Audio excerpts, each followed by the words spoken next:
My older brother had me arrested on Christmas Eve right in front of our whole family. I honestly thought my life was finished until a homeless man I once helped showed up in court, took off a disguise, and revealed a truth that blew everything apart. My dad's face went completely pale the moment it came out. This is a story I've rarely told, a wound I thought would never heal. Because that Christmas Eve, the night should have been perfect. Instead, my own brother, the one I idolized, ripped my life apart, and my father, he just let it happen. It was a betrayal so deep, it stained every memory, every sweet scent of roasted meat and cinnamon cookies, turning the most joyous night into an absolute nightmare. I can still smell it, that blend of roasted meat and cinnamon cookies, swirling in the warm air of our living room. It was December 24th, and for 26-year-old Nathan Reyes, an ordinary warehouse technician in Detroit, this was supposed to be the most perfect Christmas ever. My life was simple: work hard from dawn till dusk, fix machines, organize goods. No drama, no storms.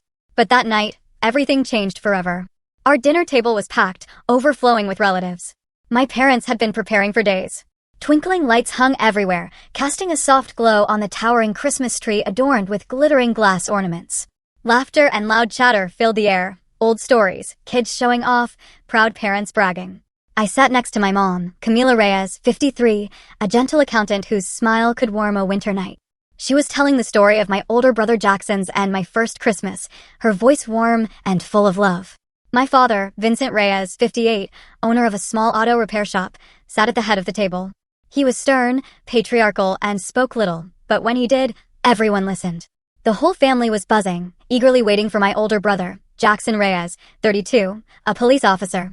He was the golden boy, the pride of the family, the hero with a shining badge. Everyone loved his crime-fighting stories. Jackson had promised to come early, bringing a few good bottles of wine. "Honey, this is the first year everyone's here together. This Christmas is going to be so much fun," Mom whispered, squeezing my hand tightly under the table. I grinned from ear to ear. I loved Christmas, the feeling of everyone gathered, forgetting all the daily fatigue. Then it happened. Suddenly, the wail of sirens pierced the cozy atmosphere, growing louder, accompanied by the roar of engines. Everyone looked toward the window. "That must be Jackson," Aunt Maria exclaimed, a big smile spreading across her face. "He always loves making a grand entrance." The whole family laughed, stood up, and started clapping. We all thought Jackson was bringing colleagues to the party, like he sometimes did. But then, through the window, I saw a patrol car screech to a halt right in front of our house. Its red and blue lights flashed like angry eyes in the falling snow. My heart hammered.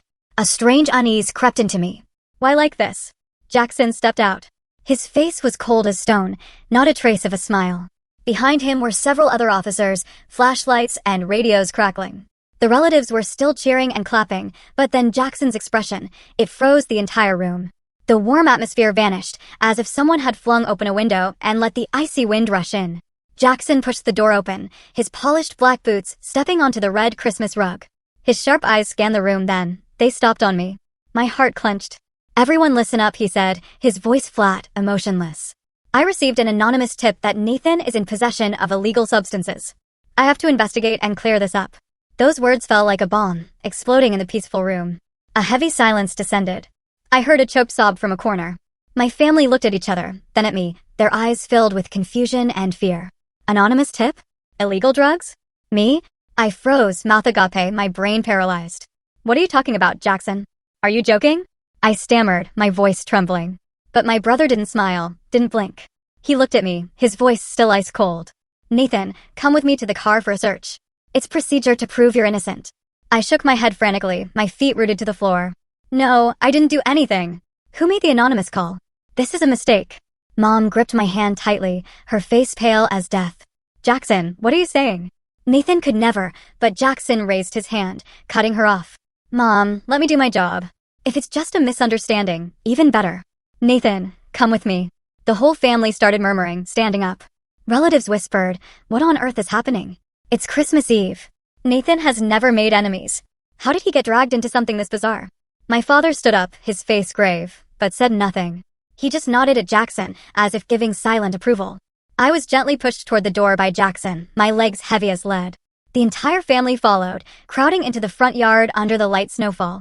Neighbors, drawn by the flashing lights, began pouring out of their houses, filling the gate, pointing and staring. The patrol lights illuminated the entire street, turning our yard into a stage for a tragic play.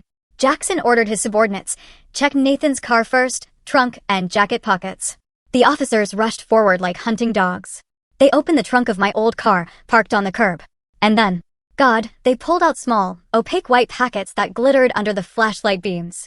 Care to explain what this white powder is? One officer asked triumphantly. I shook my head, my voice breaking. It's not mine. I don't know anything about it.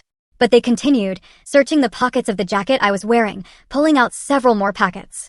The flashlight beams illuminated each package, making them look like tiny monsters. My entire family watched in stunned silence then. The relatives started whispering loudly. How could Nathan do something like that? He always seemed so gentle. He's such a kind, caring boy who helps everyone. I heard every word. Each one cut into my heart like a knife. I had never been involved in anything bad. I was just a normal guy who liked reading books, fixing cars with Dad, hugging Mom every night. Why was this happening? Who set me up? My mother, Camila, covered her face and sobbed uncontrollably. Her shoulders shook as if her entire world was collapsing. Nathan, my son could never do something so terrible, she whispered, tears streaming down her cheeks. She rushed forward to hug me, but an officer gently pushed her back. I wanted to hug her, wanted to scream that this was a mistake, but my hands trembled and wouldn't move. My father, Vincent, stood motionless beside the car. His eyes were empty, staring into nothing. I looked at him desperately. Dad, I didn't do anything. Someone framed me. I stammered in denial, my voice lost in the cold wind. But he said nothing. He just leaned on the car roof as if none of this concerned him. My heart ached sharply. Dad, why are you silent? Why aren't you defending me? In the face of that clear evidence, my pleas drowned in the freezing Christmas air. The joyful laughter from earlier was replaced by malicious whispers. Neighbors crowded around, filming with their phones. Look, Nathan's getting arrested. Drugs. The Reyes family is finished. They turned my humiliation into entertainment, like watching a real-life drama. I felt like a hunted animal, exposed before the crowd. Then Jackson stepped forward and took out handcuffs. Nathan Reyes, you are under arrest for possession and distribution of illegal narcotics.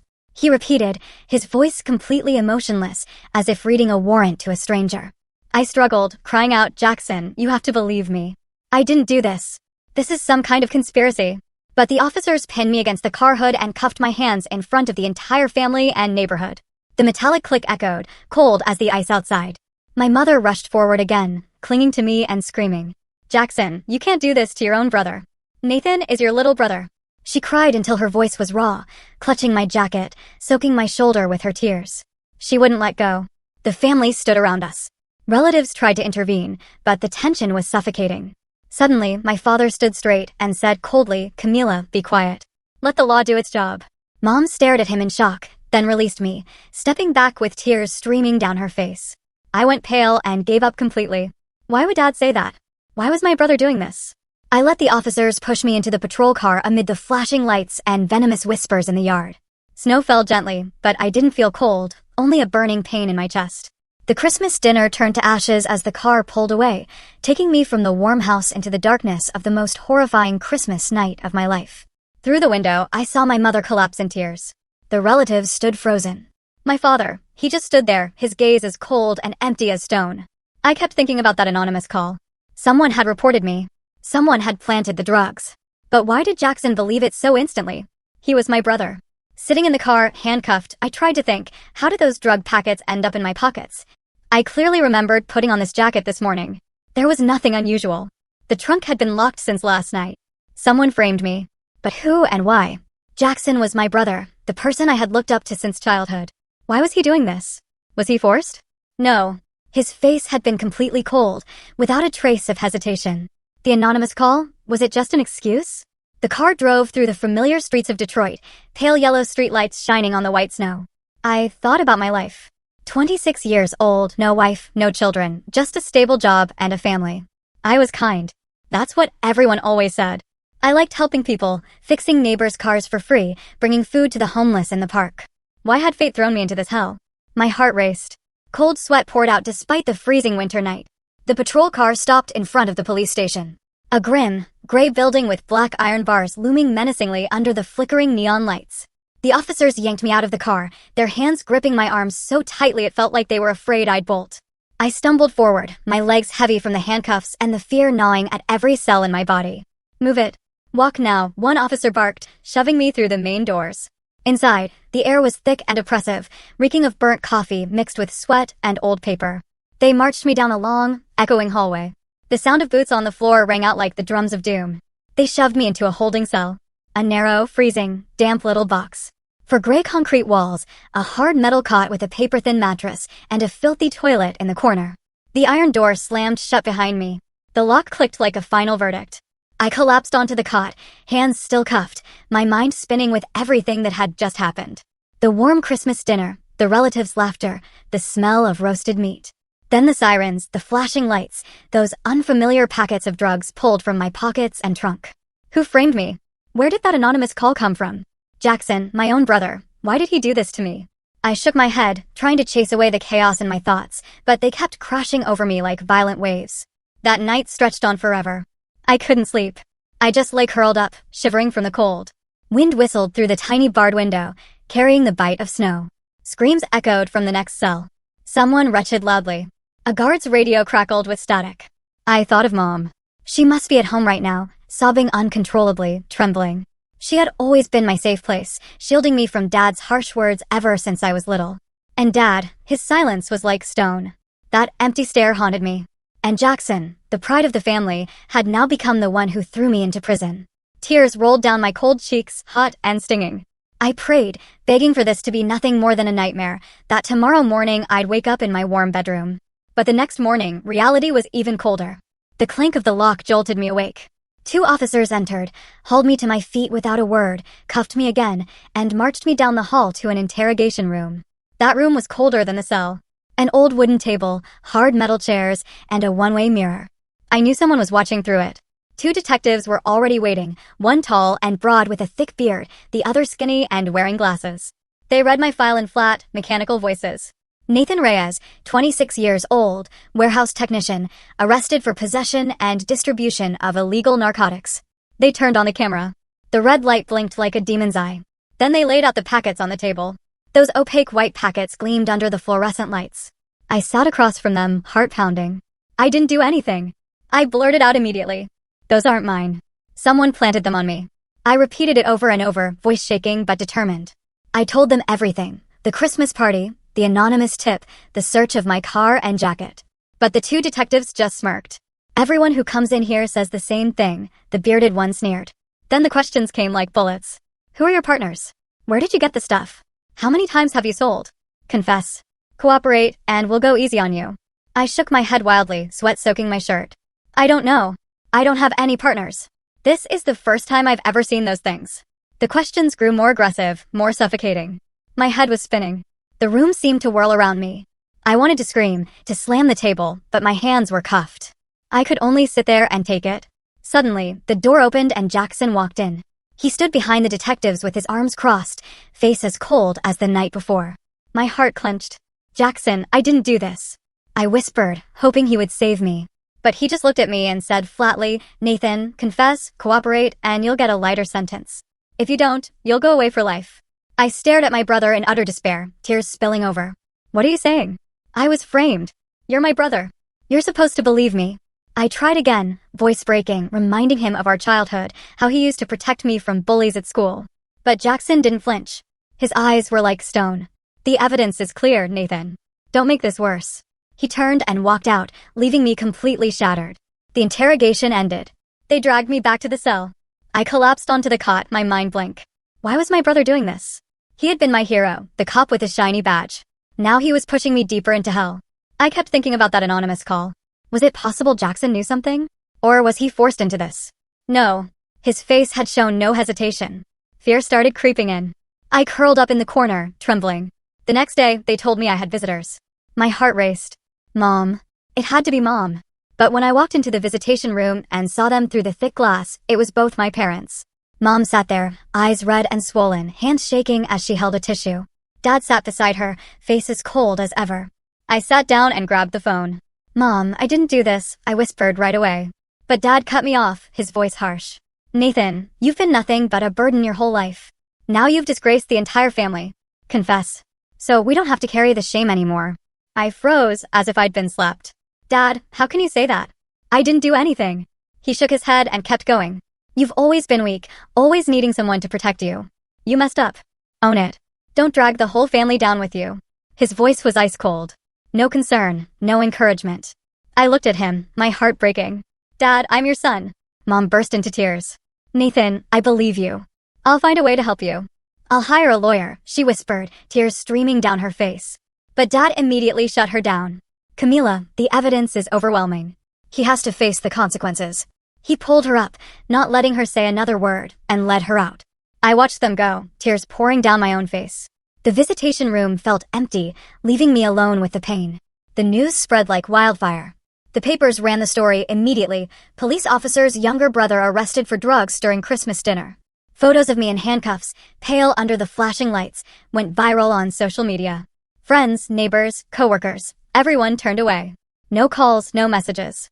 I could imagine my coworkers whispering behind my back, neighbors pointing at our house, old friends deleting my number. In that cramped cell, I sat curled up, completely broken. Even though I knew I was innocent, I couldn't see any way to prove it. The evidence from the arrest was airtight. My statements could be twisted. Who would believe me? Not even Jackson. My own brother believed me. I thought about my old life, the simple job, coming home to hug Mom, fixing cars with Dad on weekends. Now everything was destroyed. I hugged my knees, shaking, fear eating away at me every second.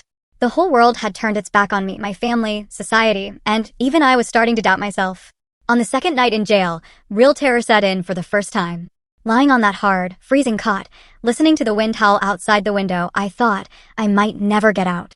Is this the end of my life? Prison, disgrace, loneliness. Forever? Tears fell again, but this time they were tears of pure despair. I prayed for a miracle, but deep down I knew this hell had only just begun. The days that followed passed like one long, unending nightmare. I remained locked in that cramped cell, eating tasteless meals, listening to the shouting and screaming of other inmates echoing through the walls. Every morning when I woke up, I stared at the stained ceiling and wondered what new pain the day would bring. A public defender was assigned to me. A young guy who looked fresh out of law school. Thick glasses, voice trembling. He visited a few times, scribbled notes in a hurry, and promised he'd do his best to prove my innocence. We'll focus on that anonymous tip, he said, but his tone lacked any real confidence. I nodded. Yet deep down, I was filled with doubt. With caught red-handed evidence and testimony from my own brother, how could we possibly win? A week later, the preliminary hearing was scheduled. Just 1 week, so fast. I wasn't mentally prepared at all. The quantity of drugs seized was substantial, enough to classify me as a serious offender. And the fact that I was the younger brother of Jackson Reyes, a well-known police officer in Detroit, turned the case into a media circus. They made my story front-page news with sensational headlines: family torn apart by drugs, officer arrests own brother on Christmas Eve. When I was escorted to the courthouse, a swarm of reporters crowded the entrance. Camera flashes blinding me, voices shouting my name. My heart pounded. Cold sweat broke out despite the freezing winter air. Why was everything happening so quickly? I wasn't ready to face judgment. The courtroom was large but suffocating. Rows of polished wooden benches reeking of cheap perfume from the packed gallery. The judge, a stern old man with gold-rimmed glasses, sat high on the bench, looking down like a god of fate. I sat in the defendant's chair, wrists loosely cuffed, wearing a gray prison jumpsuit, feeling like a caged animal. My lawyer sat beside me, nervously flipping through papers.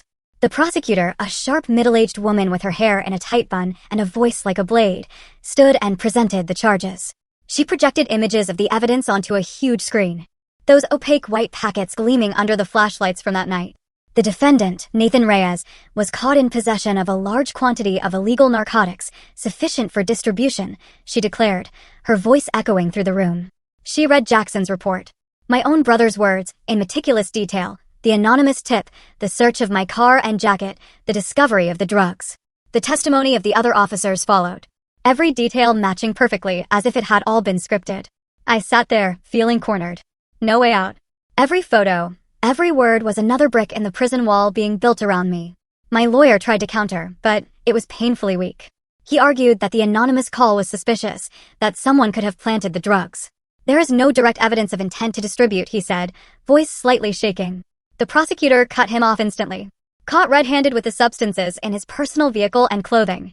That is the clearest evidence possible. Everything tilted heavily toward the prosecution. The court grew even more suspicious of me. The judge nodded. The gallery murmured. I felt like a lamb surrounded by wolves, with no chance to fight back. Every time I tried to speak in my own defense, it only made things worse. When the prosecutor questioned me directly, I stammered, "I didn't do anything. Someone put those packets in my car in my pockets." But she shot back immediately. "That is the standard denial of a first-time offender. There is zero evidence to support the defendant's claims." Her tone was mocking, and the room tittered with laughter. My face burned. My heart raced. I wanted to scream that I was innocent, that this was a conspiracy, but my words were nothing more than whispers lost in the heavy air of the courtroom. My lawyer tugged my sleeve and whispered, "Don't say anything more. Let me handle it." But I knew he was drowning too. The trial dragged on for a few days, yet every hour felt like a year. Endless questions, mounting evidence, and fear growing inside me like a tumor. Then came sentencing day, the moment I dreaded most. The courtroom was packed, not a single empty seat. Reporters crowded the back, cameras flashing nonstop, whispers buzzing like a disturbed hive. The air was thick with tension. The smell of sweat and perfume made it hard to breathe. I was led in and sat in the defendant's chair, hands trembling. I looked around and saw Jackson and my father, Vincent, in the front row, faces cold as ice.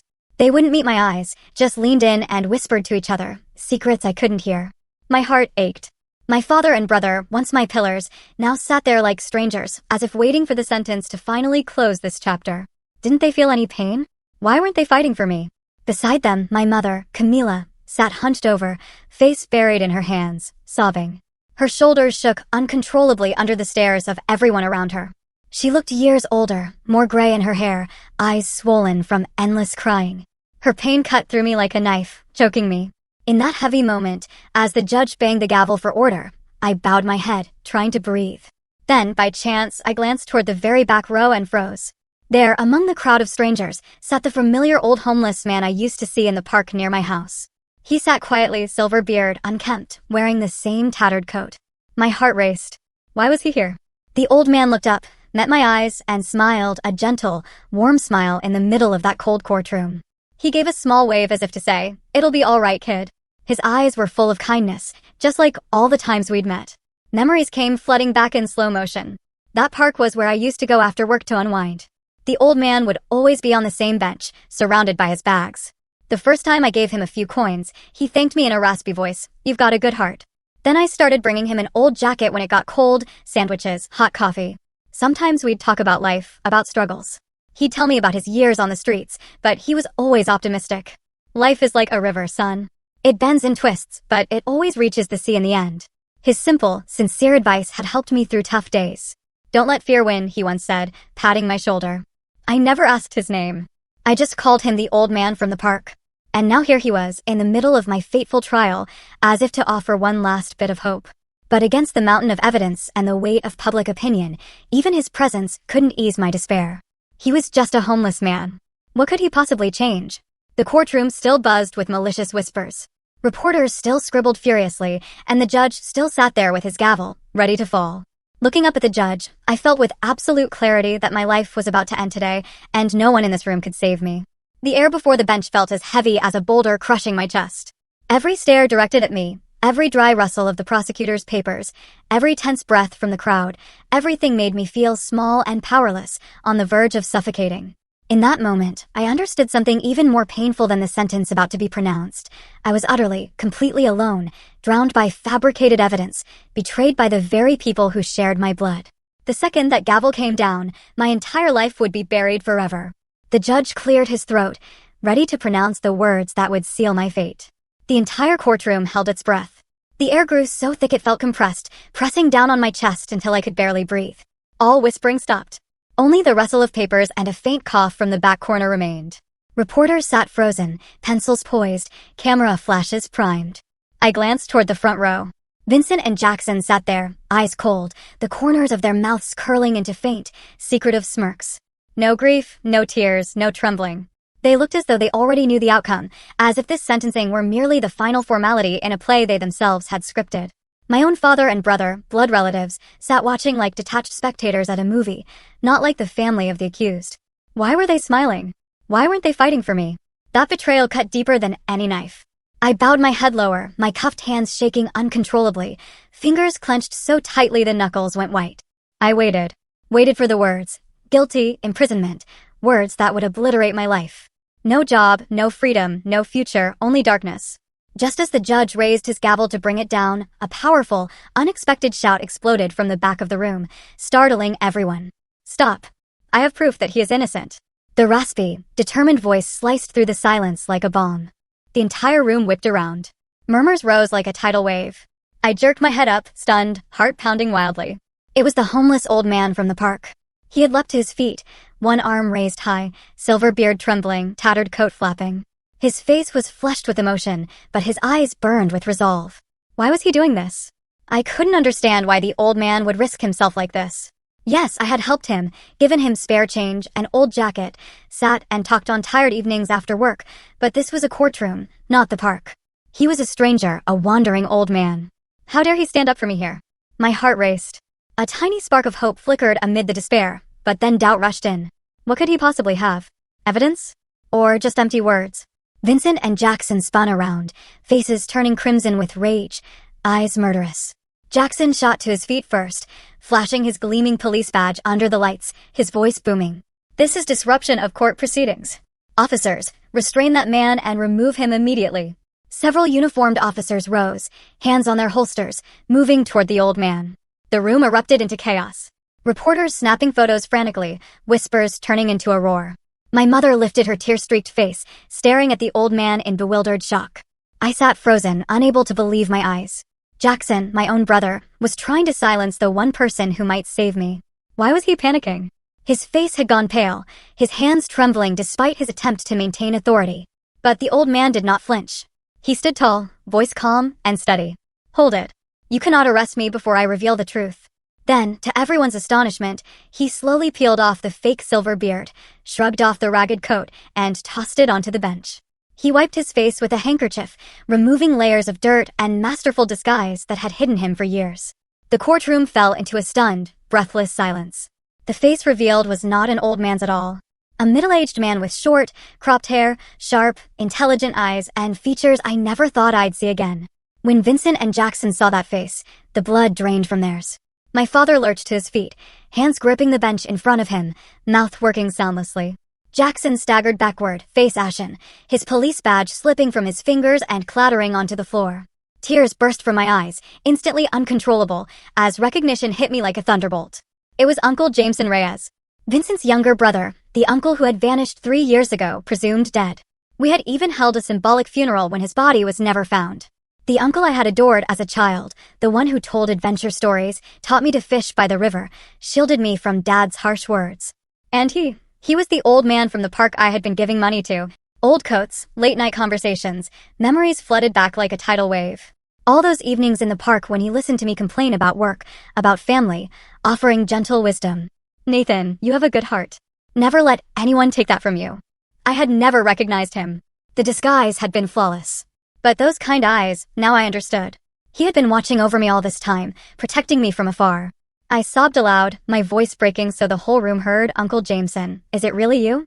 Jameson looked at me, smiled warmly, then turned to the court, his voice ringing clear and strong. "I am Jameson Reyes, brother of Vincent Reyes and blood uncle to Nathan Reyes. I have been missing for 3 years, but I have returned today with evidence that proves my nephew is completely innocent. I demand the right to testify and present that evidence before this court." The courtroom exploded. Reporters scrambling, cameras flashing like lightning, voices rising in a storm. The judge pounded his gavel repeatedly for order, his own face stunned. He immediately ordered identity verification. Files were pulled. Assistants rushed to databases. Within minutes, he nodded gravely. Identity confirmed. Jameson Reyes is who he claims to be. Officers, stand down. "Mr. Reyes, please approach the witness stand and present your evidence." At those words, Vincent and Jackson turned ghostly white, hands shaking uncontrollably. They tried to sit calmly, but panic blazed in their eyes.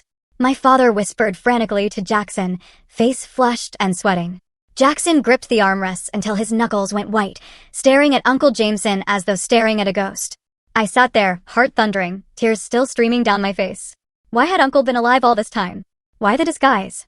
And what evidence did he have that could clear my name? My mother was sobbing louder now, but they were tears of joy and disbelief, staring at her long-lost brother-in-law. "Jameson, my brother-in-law is alive." The entire courtroom held its breath again as Jameson walked to the center aisle, holding an old leather satchel, ready to unveil the truth that would turn this entire sentencing upside down. Uncle Jameson strode to the witness stand, each footstep ringing out firmly in the dead, silent courtroom. He set the old leather satchel on the evidence table and opened it slowly, deliberately drawing out the tension. From inside, he pulled a tiny USB drive, a thick stack of yellow documents, and a sleek black external hard drive. The entire courtroom erupted in an instant, murmurs rising like a wave. Reporters scrambling to write, camera flashes exploding nonstop. The judge banged his gavel several times for order. "Silence, Mr. Jameson, you may proceed." I stared at my uncle, heart pounding, a fragile spark of hope flickering through the lingering fear. "Please, uncle, save me." Jameson took a deep breath. His voice rang out, clear, steady, and powerful, like a seasoned detective recounting the biggest case of his life. "Your Honor, 3 years ago, I was a private investigator working alongside the Detroit police to dismantle the city's largest drug trafficking ring. During that investigation, I discovered that the people behind it were none other than my own brother, Vincent Reyes, and my nephew, Jackson Reyes." Those words detonated like a bomb. The room fell deathly quiet, then exploded into chaos. Vincent shot to his feet, face crimson. "Lies. He's insane." The judge roared, "Silence, Mr. Reyes, or you will be removed." Jackson stayed seated, face drained of color, knuckles white as he gripped the armrests. I stared at them, my heart breaking. My father and brother involved in drugs? I couldn't process what I was hearing. Uncle Jameson continued, calm but unrelenting. "When I was about to report my findings to the authorities, Vincent discovered what I knew. He threatened to kill me to keep me quiet. I had no choice. I faked my disappearance to save my life. I disguised myself as a homeless man, lived on the streets of Detroit, and kept gathering evidence from the shadows." He paused, looked the judge straight in the eye, then turned to me with warmth in his gaze. Suddenly, everything clicked. All those evenings in the park when the old man listened to me talk about work, about family, saying, "Nathan, you have a good heart." He had been protecting me, watching Vincent and Jackson the whole time. Tears welled up again. Shock, gratitude, pain. 3 years on the streets alone, just for this moment. To prove it, he plugged the USB into the projector. The huge screen lit up with grainy but unmistakable footage. The night before Christmas Eve, Jackson, my own brother, sneaking up to my car in the driveway. He opened the trunk, placed the white packets inside, then rummaged through my jacket hanging in the garage and stuffed more packets into the pockets. "This is video I recorded in secret," Uncle Jameson explained. Jackson planted the drugs in Nathan's car and jacket the night before the arrest. Jackson dropped his head into his hands, shoulders shaking. Vincent shook his head frantically, stammering, "That's not me in the video." But the evidence was undeniable. I watched the screen, my chest tightening until I could barely breathe. My brother, he framed me. Why? It didn't stop there. Uncle Jameson played an audio file from the hard drive. Vincent's cold, unmistakable voice filled the courtroom, "Sacrificing Nathan is fine. As long as we're safe. He's weak. He won't fight back." Then Jackson's voice, equally dead, "One anonymous tip is all it takes." The room froze in horror. The prosecutor, the sharp woman who had torn into me, sat pale and speechless. The judge's eyebrows shot up, his hand tightening around the gavel. Every eye turned to Vincent and Jackson. They were unraveling. Vincent jumped up again, frantic. "That's fabricated. Someone doctored the recording." The judge thundered, "Be quiet. You're in contempt of court. Sit down." Vincent collapsed back into his seat, sweating profusely, face cycling from red to ghost white. Jackson just stared at the floor. When the planting footage was replayed in slow motion, he buried his face completely. He knew there was no escape. Uncle Jameson pressed on, his voice growing stronger. He presented secret reports from the document stack.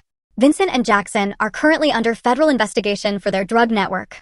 To divert attention, they decided to sacrifice Nathan, an easy scapegoat, someone gentle who wouldn't resist. He submitted bank records of money laundering through Vincent's auto shop, massive transfers, fake invoices, hidden accounts. Nathan was framed from the beginning, he concluded, his voice trembling with emotion. "My nephew is innocent, and these documents will show everyone the truth." I broke down completely, sobbing harder than ever, shattered by the realization that the people I loved most had thrown me to the wolves to save themselves. Every happy family memory burned away in that moment. I remembered dinners together, Dad talking about the shop, Jackson bragging about his arrests. All of it a lie. I slumped in my chair, hands over my face, crying uncontrollably. How could they do this to me? In the gallery, my mother, Camila, let out a wail, hands shaking over her mouth as the truth crashed down. She stared at Vincent and Jackson in pure horror. Unable to believe the husband and son she had devoted her life to had sacrificed her gentlest child to protect themselves. She had cooked for them, stayed up nights when Jackson was sick, mended Vincent's clothes. Now she sat shattered, tears streaming. I wanted to run to her, to say, "Mom, it's okay now. I'll be all right." But the guards held me back. Her pain doubled mine. My heart felt like it was being crushed. Then the prosecutor stood, her voice trembling. "Your Honor, in light of this new evidence, I move to stay the sentencing of Nathan Reyes and request the immediate arrest of Vincent Reyes and Jackson Reyes for investigation." The judge nodded gravely. Motion granted. "Officers, take them into custody now." The courtroom erupted. Reporters surging forward, cameras flashing, voices rising. Officers rushed the front row, cuffing Vincent and Jackson right there in front of everyone. Vincent struggled wildly. "This is a conspiracy. I'm innocent." But they forced him down and dragged him away. Jackson didn't resist. He just muttered under his breath toward Uncle Jameson, How are you still alive?" They were hauled out amid shouts and blinding flashes. I collapsed against my chair, unable to process what was happening. After endless despair, the freezing jail nights, my father's blame, my brother's cold eyes, the vicious public gossip, the truth had finally turned in my favor. I cried, but now the tears were mixed with relief and unbearable pain. Uncle Jameson walked over, reached through the bailiff, and placed a hand on my shoulder. "Nathan, you're free." Mom rushed forward the moment the cuffs came off, throwing her arms around me. "My baby. I'm so sorry I didn't believe you," she whispered through sobs. I held her tight, crying into her shoulder. Reporters swarmed, questions flying, but everything felt like a dream. The betrayal from my own blood cut so deep, I didn't know how I would ever go on. But at least the nightmare, the prison nightmare, was over. Or had a new one just begun? The next morning, everything unfolded like a dream. I was still lying in my cell, head foggy from the chaos of yesterday's trial, when the lock clanked and an officer stepped in. His voice was flat. "Nathan Reyes, you're being released." I lifted my head, certain I'd misheard. "You've been cleared," he explained briefly. After the federal investigators verified every byte on Uncle Jameson's USB and hard drive, no edits, no fakes, the prosecutor had filed an immediate motion to dismiss all charges against me. There was no doubt left. I was innocent. They released me on the spot while the final paperwork was processed. My heart pounded so hard I barely dared to believe it. Just yesterday, I thought my life was over. Now freedom was waiting outside the door. I stood up on shaky legs and followed the officer out. The police station still smelled of burnt coffee and old paper, but this time I wasn't a prisoner. The front doors swung open. Harsh Detroit winter sunlight poured in, blinding after days of darkness. I stepped outside, gaunt, unshaven, clothes wrinkled and stale, dark circles under my eyes, skin pale from despair and sleepless nights. Waiting on the steps was Uncle Jameson, no longer wearing the fake beard or tattered coat. He just looked exhausted and worried. The face of a man who had been running for years, short silver hair, deep lines around his eyes, shoulders slightly stooped. He stood with his hands in his pockets, eyes staring at me. I froze for a second, unable to believe this was real. Uncle Jameson, the uncle I thought was dead. The old man from the park who had been beside me all along. Then, like a dam breaking, I ran to him and threw my arms around him, sobbing uncontrollably.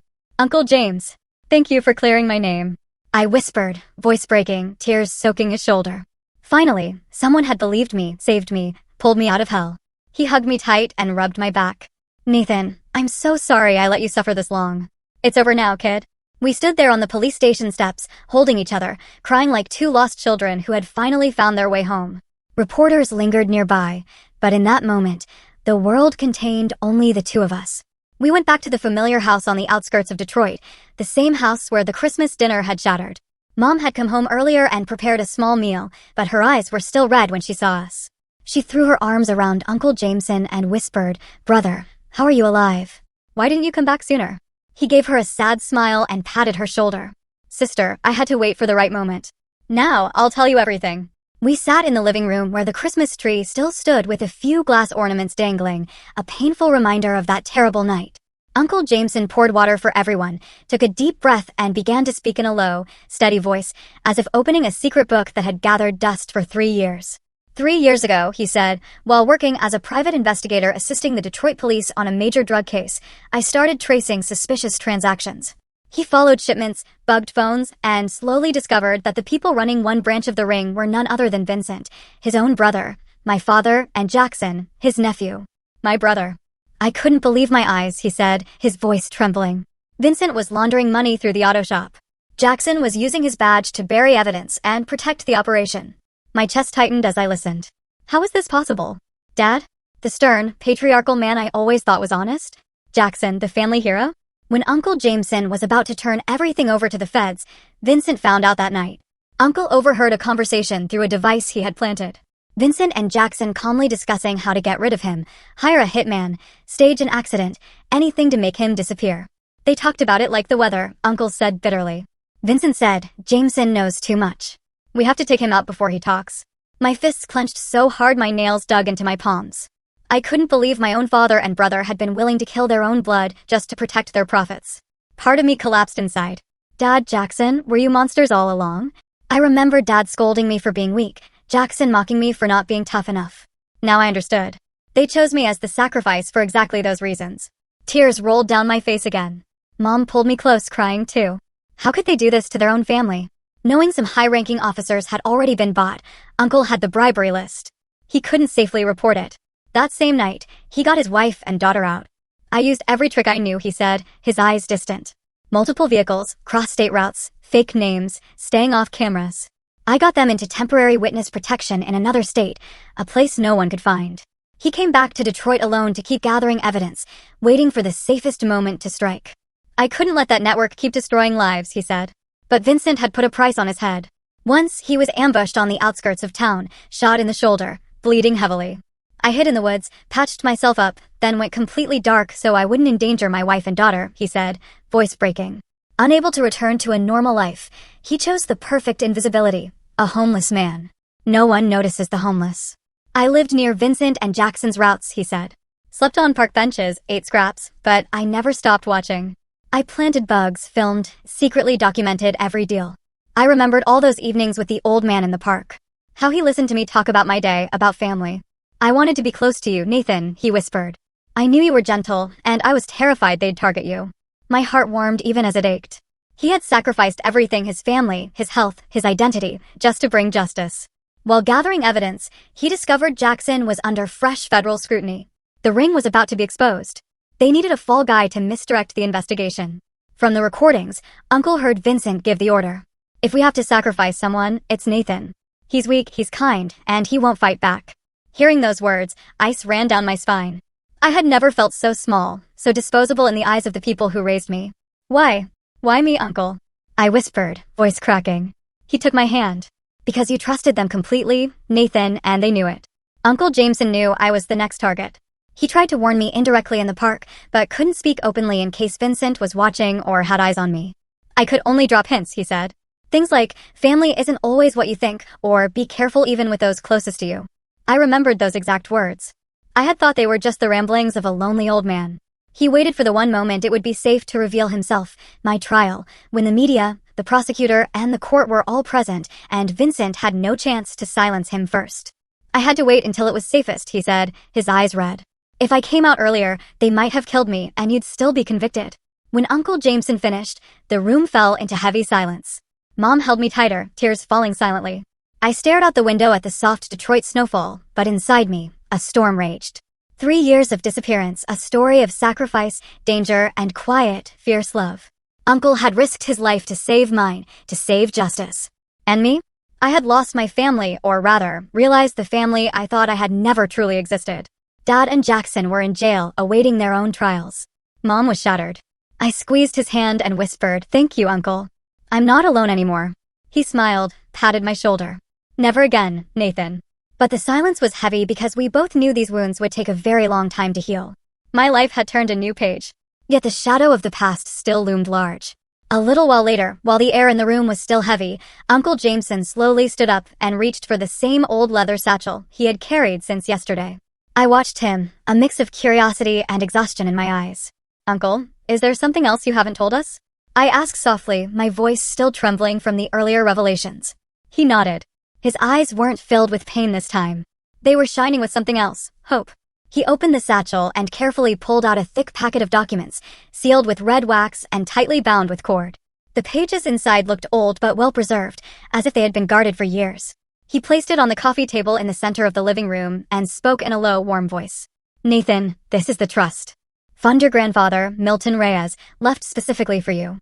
For the past 5 years, I have been secretly managing it, exactly as he instructed." I froze, staring at the packet like it was an object from another planet. "A trust fund from Grandpa? Grandpa Milton Reyes had died 5 years ago from a sudden heart attack. He had been a quiet man, but he always had a strange magnetic pull on me. He lived alone in a small wooden house on the outskirts of town, made modest investments, and rarely got involved in family matters. But to me, he was the only real emotional anchor I ever had. Why would he leave me a trust fund? And why had Uncle Jameson been the one managing it? Uncle, you're saying Grandpa left this for me? I stammered, my trembling fingers brushing the papers. Mom, sitting beside me, widened her eyes and whispered, Milton? He never said a word to me about this. Uncle Jameson nodded and sat down next to me, speaking slowly. Right before he passed, your grandfather called me to his bedside and entrusted me with this fund. He said, only give it to Nathan when he's been pushed to the absolute edge. When no one else is left to protect him, when he truly needs a completely new life. I promised him I would keep it secret. And for 5 years, I managed the investment so it would grow. His words exploded in my mind like another bomb. Grandpa knew. He foresaw that one day I would be driven into total despair. My heart pounded. A strange feeling crept in, warmth mixed with pain. I remembered Grandpa's deep, knowing gaze whenever he looked at me, as if he could see straight into my soul. He never spoke of money. He only taught me about life. Now this trust fund felt like a message from beyond the grave. With shaking hands, I broke the wax seal and began turning the pages. Numbers danced before my eyes, meticulously recorded by lawyers and banks. The total value of the trust, $12.5 million US. A fortune I had never even dreamed of. It included $4 million in cash safely held in banks, $3.5 million in blue-chip stocks from companies like Apple and Microsoft, a large commercial plot on the outskirts of Detroit worth $3 million, perfect for a shopping center or warehouse, and $2 million in a high-yield investment fund Grandpa had personally set up for me, compounding over the years. With every page I turned, my heart grew heavier. These weren't just numbers. They were a legacy. They were love. Proof that my grandfather had seen worth in me when no one else did. All my life, I had felt like the odd one out. Dad thought I was weak. Jackson outshone me in everything. Mom loved me, but couldn't shield me. Grandpa had been the exception, but he died too soon, leaving an emptiness. Now this trust was his quiet declaration. I saw you. I believed in you. I turned to the last page, heart racing. Tucked between the documents was a small, yellowed envelope. On the front, in Grandpa's familiar, shaky, but elegant handwriting, to Nathan, the grandson I was always proud of. My chest tightened. Proud of me? Me, the gentle, weak Nathan? My fingers trembled as I opened it. The wax seal crumbled. Inside was a handwritten letter on thin, fragile paper that still carried the faint scent of old wood, pine, and the crackling radio from his cabin. I choked up the moment I read the first lines and began reading aloud, voice shaking so Mom and Uncle could hear. Nathan, if you are reading this letter, it means you are going through something no one else can help you with. Never forget, you are the only one in this family with the kindest heart. Don't let anyone crush that. I watched you grow up. I saw what you endured without ever complaining. You are not like your father or your brother. You have goodness. You have sensitivity. They lack. That is not weakness, Nathan. That is strength. I believe in you, Nathan. And one day you will be the one to save this family in a way no one expects. Use this gift wisely. Build the life you deserve. I am proud of you always. Grandpa Milton. By the time I reached the end, I couldn't hold it together. My eyes burned. My chest felt crushed. He believed I would save the family? The same family that betrayed me? Tears fell freely, splashing onto the page and blurring the ink. I let the letter drop into my lap, hands shaking. All this time, I had thought I was alone. Dad turned his back. Jackson framed me. The world condemned me. But right now, I realized someone had believed in me long before everything collapsed. Grandpa had seen it coming. He had prepared an escape for me. In that instant, memories of him flooded back like a rushing river, pulling me into the past. I remembered weekend visits when Mom would drop me at his little wooden house on the edge of the forest outside Detroit, filled with the smell of fresh pine and the crackling of his old jazz radio. It was the only place I could truly breathe. The only place I could be myself. No yelling from Dad. No mocking laughter from Jackson. Grandpa would sit in his rocking chair, pipe in hand, smiling as I ran to him. Nathan, you're here. Tell me how your day was. I'd throw myself into his arms and pour out everything, being bullied at school, Dad telling me I wasn't man enough. He listened without judgment, just nodding and stroking my hair. Even though we didn't live together, Grandpa Milton noticed things about me no one else did. One look, and he knew what sadness I was hiding behind a thin smile. When Dad had scolded me, when Jackson had teased me to tears, all he had to do was open his arms, and I became a little boy again. Safe, loved. He taught me what my father never did, how to stand tall when others look down on you. How to keep kindness even when misunderstood.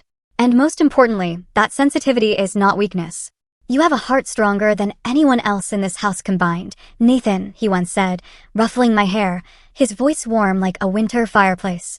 While the rest of the family saw me as weak, Dad shouting, "Toughen up." Jackson laughing, "You're too soft. You'll never amount to anything." Only Grandpa Milton saw what lay beneath the silence. Resilience, decency, honesty, the very qualities he believed would one day become the brightest light. He used to tell me about his own life, how he started poor, was cheated many times, but built his modest investment fund through honesty. "You'll do even greater things than I ever did, Nathan," he'd say, eyes sparkling. Now, this trust proved his words. He had prepared a future for me, knowing the family might one day fall apart. I sat there with a letter in my hands, tears falling unchecked. Those memories were sweet knives, cutting through the pain to reveal hope. Grandpa, he had seen me. He had loved me in a way no one else ever had. While my father and brother pushed me toward prison, Grandpa reached out from the grave with a way out. I turned to Uncle Jameson, eyes wet but brighter than they had been in weeks, and pulled him into a long, fierce hug. Heavy, aching, but warm. A hug that said, all the humiliation, fear, and loneliness of the past days had finally been shared. He wrapped his arms around me, patting my back, his voice thick with emotion. "You're not alone anymore, Nathan. You and I are going to take everything back. Our lives, justice, and trust." Mom sat beside us, crying too, her hand resting on our shoulders. The living room felt warmer, even as snow kept falling outside the window. This trust fund wasn't just money. It was Grandpa's reminder from beyond the grave. You are worthy. You are strong. And you can start again. Immediately after the arrest warrants were issued, Vincent and Jackson were taken into custody for investigation. The news exploded like a bomb. Police officer aided drug ring. Father and son garage bosses arrested inside courtroom. I sat at home in the now cold, familiar living room, watching TV with Mom and Uncle Jameson. Every channel repeated the same footage on a loop, my father and brother in handcuffs, being led out of the courthouse. An endless nightmare. Federal task forces, working with Detroit police, raided multiple locations at once, like a storm sweeping everything away. Uncle Jameson, still in contact with the prosecutors to hand over additional evidence, told me what was happening. They stormed Dad's auto shop, the same place where I used to help him fix engines on weekend afternoons. A secret warehouse was sealed off. Cardboard boxes filled with opaque white packets, drugs, were dragged out under the blinding flashes of press cameras. Dozens in the network were arrested. Unfamiliar drivers I had once seen at the garage. Fellow officers Jackson used to brag about as close buddies. Vincent's hidden accounts were frozen. Millions in laundered money that Uncle Jameson had tracked for 3 years. I sat at home watching it all on television, my heart shrinking with every report. In the days that followed, the media swarmed the city like a disturbed hive. The case dominated front pages, from the Detroit Free Press to CNN. Labeled the darkest family scandal in Detroit in a decade. I didn't dare go outside, afraid of neighbor stares, afraid of reporters' relentless questions. Mom cried nonstop, flipping through channels, watching the same images of Vincent and Jackson being led away, heads bowed. How could they do this to you?" she whispered, hands trembling around the remote. Uncle Jameson stayed with us. He shared more details from the investigation. Based on his testimony and documents, federal agents reconstructed the entire money laundering operation through the garage. Drug trafficking from Mexico across the border, and the times Jackson manipulated evidence to frame others. Not just me, but several innocent people before me. They had done it many times, Uncle said bitterly. But with you, Nathan, it was the worst. My blood ran cold. Jackson, the hero with the badge, was actually twisting the law. I remembered him telling stories of arrests while the family applauded. Now every word felt like poison. Months passed slowly, like a sluggish river carrying pain away while slowly easing the nightmares. The trial of Vincent and Jackson opened on a chilly spring day. The courtroom was packed. Reporters, lawyers, curious onlookers from all over. Headlines screamed, "The Reyes family trial, police officer and father charged with drug trafficking." Uncle Jameson, Mom, and I sat quietly in the back row, the 3 people most scarred by their crimes. I wore a simple shirt, clutching Mom's trembling hand. Uncle Jameson sat on my other side, face grim, ready to face this final chapter. The large courtroom felt suffocating, smelling of old paper and cheap perfume. The judge, a stern middle-aged woman, banged her gavel to begin. I looked at the defendant's bench. Dad and Jackson sat there, thinner after months in jail, faces gaunt, eyes avoiding the gallery. Vincent glanced at me for a second, his gaze full of anger, not a trace of remorse. Jackson kept his head down. My heart ached. They had once been my family. The prosecutor, the same sharp woman who had once accused me, stood and presented an avalanche of evidence. She played the video of Jackson planting drugs in my car on Christmas Eve. The footage crystal clear, causing gasps throughout the room.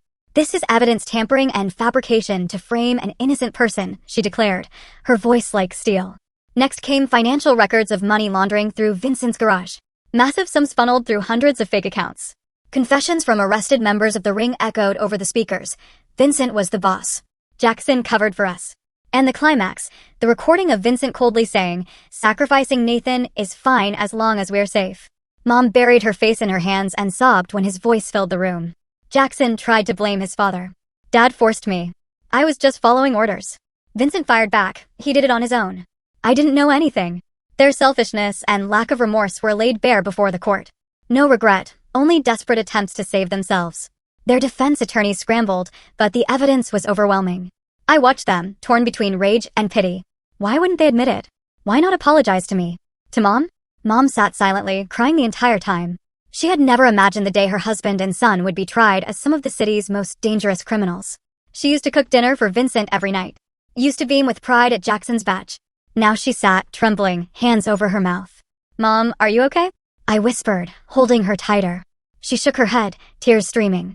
"I still can't believe. I can't believe they did this." Uncle Jameson placed a hand on her shoulder. "We have to be strong, sister." The trial lasted several days, each one revealing more horrors. How many innocent people Jackson had framed, how many tons of drugs Vincent had moved. I listened, my heart frozen, flashing back to family dinners that now felt like lies. Finally, sentencing day arrived.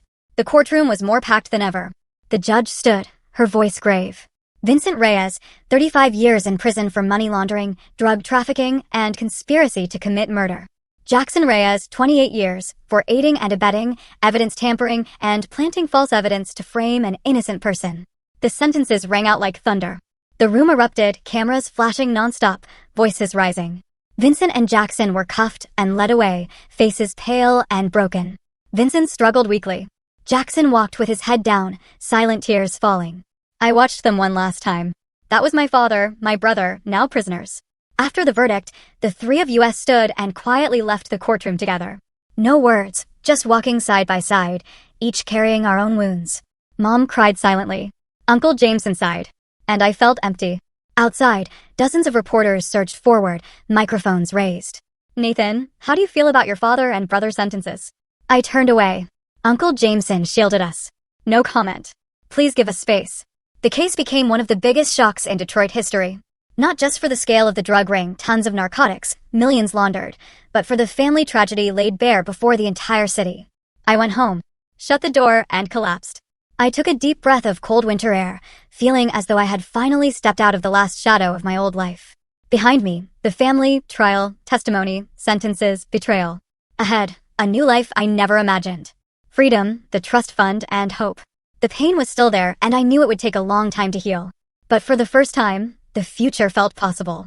Several months after the trial finally closed, my life had completely transformed. Like a storm had passed, leaving behind a clear blue sky. Reyes Investigations Incorporated was now firmly established, with a long waiting list of clients and a reputation that spread far and wide. I began speaking at community events, sharing my story to raise awareness about wrongful convictions and the dangers of drugs. At one anti-drug community seminar in downtown Detroit, I met Kay Grant, a young, warm-hearted social worker whose smile lit up the room and whose green eyes sparkled with genuine light. She stood on stage talking about helping addiction victims. Her voice gentle, yet powerful. "We don't just save their bodies, we save their souls." I sat in the audience, my heart stirring. She was speaking about healing, about hope after loss, just like my own journey. After the talk, I approached her a little nervous. "Miss Grant, your story, it's a lot like mine. I was falsely accused of drug charges once, and now I help others in the same situation." She smiled, her eyes lighting up. "Nathan Reyes, I've read so much about you. You're incredibly brave." We talked for hours about our losses. She lost her father to addiction. I lost my family to betrayal, about our drive to heal, hers through social work, mine through investigations. We quickly discovered how much we had in common, like two missing puzzle pieces finally clicking into place. Our first dates, coffee, walks in the park, were filled with butterflies. My heart raced when she laughed, when she held my hand and said, "Nathan, you're stronger than you know." Kay became the soft light that slipped into the darkest corners of my soul, helping me step out of the past and dare to believe in the future again. The following year, Kay and I were married in a small but love-filled ceremony. Just close friends and real family, Uncle Jameson, Aunt Elena, Lily, and Mom. We held it in the backyard of our new home under the warm summer sun, surrounded by roses Mom had planted. Kay walked toward me in a simple white dress, her eyes shining with happy tears. "Nathan, I love you for who you are. Strong from the heart." I slipped the ring on her finger, my voice trembling. "Kay, you're my hope. Together we will heal." The ceremony was simple but overflowing with laughter. No extravagance, just pure warmth, the way a real family should be. When our first daughter was born, we named her Mila, in memory of Grandpa Milton. Our once quiet refuge after the storm now echoed with a child's laughter, sweet baby coos, and tiny feet pattering across the floor. Mila has her mother's green eyes and her father's gentle smile. Every night, I hold her close and whisper, "I'll protect you forever, my love." Mom Camila became the happiest grandmother, caring for Mila every day, singing her the same lullabies she once sang to me. Her voice warm and tender. "Grandma loves you, Mila. You are the new light of this house." Her wounds slowly faded beneath her granddaughter's giggles. Watching her cradle Mila, I thought, this is redemption. A new family making up for the old losses. The company Uncle Jameson and I built grew strong, like an ancient tree sprouting new branches after a storm. We partnered with the Detroit police, rehab centers, and charities to support victims of false accusations and abuse of power. Our reputation spread across Michigan, from Detroit to Lansing. People came to us, carrying hope. We cracked major cases, freeing a teenager wrongfully jailed for drugs, helping women framed by ex-husbands in bitter divorces. Uncle led the dangerous field work. I handled the emotional support. Newspapers praised us. Reyes investigations, from victim to hero. I smiled when I read it, then turned to Uncle. "None of this would have happened without you." He clapped my shoulder. "Nathan, you are the soul of this company." From everything we had endured, Uncle Jameson and I founded the Break the Chains Foundation, an organization dedicated to helping people framed in drug cases, getting them into rehab, helping them rebuild, and giving them a second chance at life. We funded it with part of the trust, partnered with treatment centers, provided free lawyers, and offered job training. The foundation quickly took off, saving dozens, teens lost to addiction, mothers falsely accused. One case moved me deeply, a young man, just like I once was, framed by so-called friends. We got him clean and found him a job. He hugged me, crying, "Nathan, you saved my life." I cried too, thinking of the old me. The foundation became my legacy. Not just saving others, but saving my own soul. Turning pain into purpose. That Christmas, thick snow fell over Detroit, but warm, golden lights covered every corner of our new home, turning it into a glowing sanctuary. The whole family gathered, Uncle Jameson with Aunt Elena and Lily, laughing brightly. Mom, now a joyful grandmother. Kay, my wife, and little Mila, just learning to say Daddy in the sweetest, lisping voice. We gathered around the table, the scent of roasted meat and cinnamon cookies filling the air. The Christmas tree sparkled with glass ornaments. No trace of that horrific night years ago. Laughter rang through the house. Lily playing with Mila. Aunt Elena telling cooking stories. Uncle Jameson roaring with laughter when Kay teased him about his old homeless disguise. I stood quietly for a moment, taking in every beloved face. The people who truly loved me, without betrayal, without selfishness. Suddenly, I remembered that Christmas Eve long ago. Handcuffs, sirens, flashing lights, my mother's sobs as I was dragged away like a criminal. Tears welled up, but not from pain, from gratitude. Now it was Christmas again, but I was surrounded by light, held in the arms of those who deserved to be called family, not by blood, but by love. I raised my glass, looking at the flickering candles on the table, and spoke, my voice low but full of emotion. We cannot choose the family we are born into, but we can choose the family we keep. Never let the cruelty of others define your worth. And if life throws you into darkness, become your own light first. For a few seconds, everyone was silent. My words hanging in the warm air. Then soft applause broke out. Uncle Jameson looked at me with proud, misty eyes. Nathan, you've grown up. Mom wiped away tears and smiled. My son, your grandfather would be so happy. Kay squeezed my hand under the table and whispered, "You are the light of my life." That Christmas night, I finally understood. The wounds that once tried to destroy me were the very things that made me stronger and led me to the real family I was always meant to have. Snow fell softly outside the window, but inside, warmth spread everywhere, and I knew my life had truly begun.